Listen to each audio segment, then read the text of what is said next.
Hey everybody, what's going on? My name is Retro. Welcome back to Tom Clancy's Central, and today we're talking about the new patch in Ghost Recon Wildlands. This is the title update 3, which does have quite a lot of fixes, quite a lot of good stuff in it. Nothing that you'll see directly as being a huge benefit, but stuff that will fix a lot of common issues that some people have been having. So first off, this introduced the first season of live season challenges, which are really interesting. We'll do another video breaking them down a little bit later on, but basically what these are certain challenges that'll be updated every week, and you'll be able to go ahead and complete these. I'm assuming there'll be missions to get certain rewards like patches and guns. Should be really interesting once it's actually finished, and hopefully it'll keep people engaged long enough until the first DLC. In terms of the first fixes, they fixed a few issues involving the NPC and Bowman, which if you do play and complete some of these missions, you'll notice there are a few issues that some of these characters have. There's also a few specific missions, such as the Chemist, which is notoriously one of the most hard missions in the entire game, if I'm remembering correctly.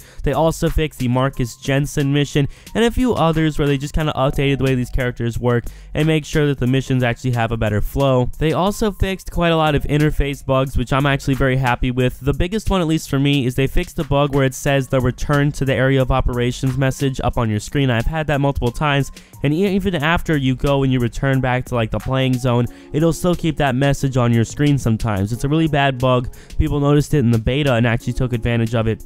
But what a lot of people really were doing was having issues while trying to play, that message staying on their screen even if they were already back in the same area that they need to be in. So I'm glad they fixed that. They also fixed a few things involving the GPS, all stuff that I think really was needed. They also added, in terms of co-op, a new quote-unquote public matchmaking criteria based on the difficulty level, which I think was definitely needed. This basically, if I'm thinking correctly, should allow people, let's say you're playing on the easiest difficulty, you will get paired up with someone who is also playing on the easiest difficulty. If you're playing on the hardest difficulty, obviously, vice versa.